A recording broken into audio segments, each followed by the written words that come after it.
Hello friends, Siragadikka ஆசையில் இந்த Chintamani plan பண்ண மாதிரி நம்ம முத்து மீனாவும் இந்த வீட்டை விட்டு வெளியே வச்சுட்டா சீக்கிரமாக அந்த வீட்டை நம்ம ஈஸியாக கைப்பற்றிடலாம் அப்படின்னு சொல்லிட்டு அந்த சிந்தாமணி ஒரு பூஜை பண்ணுறதுக்கு ஒரு லேடி அனுப்புகிறாங்க. அந்த லேடியும் பூஜை பண்ணுற மாதிரியெல்லாம் பூஜை பண்ணிவிட்டு இந்த வீட்டில் ஒரு மிகப்பெரிய கண்டம் இருக்குது, அந்த கண்டம் போகணுன்னாக்கா உன்னுடைய ரெண்டாவது மருமக இவ இந்த வீட்டை விட்டு வெளியே போகணும், அப்படி போகாமல் இங்கே இருந்தாக்கா உன் வீட்டுக்காருக்கு உசுருக்கு ஆபத்து இருக்குது அப்படின்ற மாதிரி அந்த பொம்பளை சொன்ன உடனே அங்கே வீட்டில் இருக்கிறவங்க எல்லாருமே ஷாக் ஆகுறாங்க. அதை கேட்டு நம்ம மீனா வந்து கதறி அழுகுறாங்க.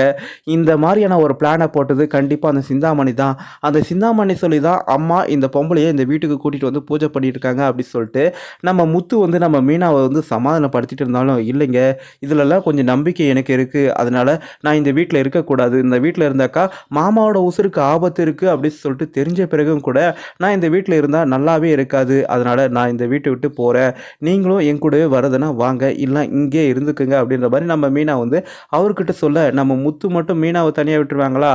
கண்டிப்பாக முத்துவும் மீனாவும் இந்த வீட்டை விட்டு வெளியே போக அதை பார்த்து முத்துவோட அப்பா வந்து, மீனா நீ இங்கே இருமா, அவங்கெல்லாம் வந்து லூசுத்தனமாக சொல்லிட்டு இருக்காங்க, இந்த காலத்தில் போயிட்டு இந்த மாதிரியான ஒரு விஷயமெல்லாம் இல்லவே இல்லை, இது சுத்த முட்டாள்தனம் மூடத்தனம், இதெல்லாம் ஒன்றுமே அறிவில்லாதவங்க தான் இந்த மாதிரி பண்ணுவாங்க, உங்கள் மாமியாருக்கு தான் அவளுக்கு சுத்தமாக அறிவில்லைன்னா அவள் தான் பூஜை பரிகாரம் இது மாதிரி எல்லாம் பண்ணிட்டு இருக்கானாக்கா, நீயும் அதை நம்பிட்டு இந்த வீட்டை விட்டு போறியம்மா, நீ என்னை விட்டு போகாதம்மா, நீ இங்கே இருமா, நீ இருக்கிறதா எனக்கு இந்த வீட்டில் கொஞ்சம் ஆறுதலாக இருக்குது அப்படின்னு சொல்லிட்டு அவர் சொன்னாலும், இல்லை மாமா எனக்கு உங்களோட உசுறு தான் முக்கியம், உங்களோட உயிரை தவிர எனக்கு வேறு எதுவும் முக்கியமே இல்லை, அதனால் நான் இந்த வீட்டில் இல்லை, இந்த வீட்டில் இல்லைனாலையும் நான் உங்களை வந்து கண்டிப்பாக வந்து உங்களுக்கு தேவையானதெல்லாம் செஞ்சு கொடுத்து உங்களை பத்திரமா பார்த்துக்குவேன், இந்த வீட்டில் நான் தங்க மாட்டேன் அப்படின்னு சொல்லிட்டு நம்ம மீனாவும் முத்துவும் பேக் எடுத்துகிட்டு கிளம்பி போகிறாங்க.